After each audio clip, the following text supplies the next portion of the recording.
Are you checking for Mortal Shell 2 news every single day? Is your controller gathering dust while you wait for your next brutal, soul-crushing adventure? Are you just really bored? Well, fear not, fellow masochist, because that glorious pain you're craving is just around the corner. While we wait to crawl back into our favorite obsidian shells, I've compiled the ultimate list of 20 incredible action RPGs in the same vein as Dark Souls and Mortal Shell to keep your skills sharp and your rage meter, well, managed. Let's dive in. All right, let's get the obvious and most important ones out of the way first. You can't talk about this genre without bowing to the kings. This is the blueprint, the alpha and omega, the reason we all have trust issues with treasure chests. Dark Souls 1, 2, and 3 are the masterclass in brutal but fair combat, labyrinthine level design, and storytelling so cryptic it makes your uncle's conspiracy theories sound coherent. If you haven't played them, what are you even doing here? Go! Now! What if Dark Souls had a baby with The Legend of Zelda and that baby was raised by wolves? You'd get Elden Ring. It's everything you love, the tough-as-nails bosses, the stamina management, but plopped into a breathtaking, massive open world that is just begging you to explore every nook and kill every cranny. Or, you know, what I mean. Tired of hiding behind a shield? Bloodborne looks at your shield, scoffs, and tells you to fight back. This game rewards aggression. You get hit, you hit back faster to regain your health. It's a fast, frantic, gothic horror ballet of blood and beasts. It's basically Dark Souls after 3 espressos and a nightmare. This was the one that started it all. The OG before the G was even a thing. Demon's Souls laid the foundation. The punishing deaths, the hub world, the desperate struggle for souls. Playing the remake on PS5 is like watching a classic black and white film in glorious 4K. A beautiful, brutal history lesson. You think Pinocchio was just a sweet little puppet who wanted to be a real boy? Wrong! In Lies of P, he's a steampunk nightmare slayer in a world that's gone completely off the rails. It takes the fast-paced parrying from Sekiro and the dark, moody atmosphere of Bloodborne and creates something that is shockingly good. Seriously, this game has no right to be this polished. This one has a killer gimmick. You're fighting through a dark fantasy world, standard stuff. But when you die, you don't just respawn, you get a second chance in the Umbral Realm, a parallel horror world. It's like a buy one, get one free deal on death. The world design is fantastic, and it's a visual treat.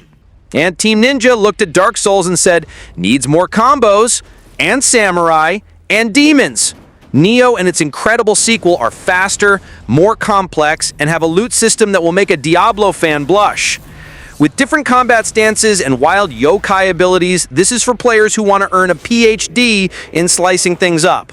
Forget leveling up strength, Sekiro is all about rhythm, clang. It's all about deflecting attacks with perfect timing to break your enemy's posture. It's less of an RPG and more of a brutal, unforgiving rhythm game where one wrong note means you die twice. The satisfaction you feel when you finally master it is God tier. You ever been fighting a giant dragon and thought, man, I wish I had a shotgun right now? Remnant 2 is your game. It's a third-person shooter with the soul of a Soulslike. Dodge rolling, checkpoints that respawn enemies, insane boss fights, but with guns. Plus, its worlds are procedurally generated, so every playthrough is different. Welcome to the future, and it sucks! In the Surge series, you're a dude in a cybernetic exoskeleton fighting rogue machines. The coolest part is you target specific limbs on enemies, and if you cut them off, you can loot the schematic for that part to build it yourself. It's crafting with a side of violent amputation. The Surge 2 just refines it all to near perfection. Alright, my fellow weeds, this one's for you. Code Vein is what you get when you throw Dark Souls and a vampire anime into a blender. It's got all the mechanics you love, but with a super in-depth character creator and a blood code system that lets you swap your entire class on the fly. Plus, you almost always have an AI companion, so it's a little more forgiving. A little. This indie game is fast, furious, and stylish. In Thymesia, you're not just dodging, you're clawing back at enemies to prevent them from healing. It forces a super aggressive playstyle, and the ability to steal enemy abilities as one-time use plague weapons is just chef's kiss. Can you perfectly translate the Dark Souls formula into 2D? The answer is a resounding yes. Salt and Sanctuary is an absolute masterpiece. It has the weight, the stamina management, the lost currency on death, the grim atmosphere. It's all here. Think of it as Pancake Souls. a delicious, deadly pancake. If Salt and Sanctuary is a direct translation, Blasphemous is a dark, twisted interpretation. It's a 2D Metroidvania dripping with grotesque, Spanish Inquisition-inspired horror. It's more about exploration and platforming, but the punishing combat, checkpoints, and crushing atmosphere will feel right at home. It's beautiful and horrifying in equal measure. Chill and Soulslike don't usually go together, but Ashen makes it work. With its gorgeous minimalist art style and focus on building a community, it's a bit cozier. But don't get it twisted, the stamina-based combat will still put you in the ground if you're not careful. It's the perfect entry point for a friend you want to introduce to the genre without scarring them for life. What's scarier than a demon? A cosmic horror demon in space!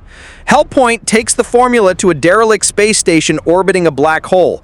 The atmosphere is top-notch creepy, and the feeling of isolation is immense. It's a little janky, but it's pure sci-fi Souls-like ambition. Another banger from Team Ninja. Set in a mythologized version of China's Three Kingdoms period, Wo Long is all about deflection. It has a spirit gauge instead of stamina, creating a fantastic push and pull in combat. It's a bit more approachable than Nioh, but still offers that sweet, sweet challenge. You didn't think I'd forget, did ya? Jedi Fallen Order and its sequel, Survivor, are secret Souls-likes disguised as blockbuster Star Wars games. Think about it. Meditation circles that act like bonfires, methodical lightsaber combat based on parrying and dodging, interconnected levels with shortcuts. It's all there. It's the perfect way to trick your friends into playing a Souls-like. It's just a Star Wars game, you'll tell them. Heh. Whew, and that is 20 games. Are your thumbs aching just thinking about it? Hopefully that gives you more than enough content, to tide you over until Mortal Shell 2 finally graces us with its presence. Now, it's your turn. The big question, what is your favorite Souls-like on this list? And more importantly, what essential game did I miss? School me in the comments below. I read every single one. If you found a new game to pour hundreds of hours of glorious frustration into, do me a solid and slam that like button until it breaks posture. And for more deep dives into the best, hardest, and most rewarding games out there, hit that subscribe button and ring the notification bell so you never miss an upload. Until next time, stay strong, keep dying, and get good. Peace.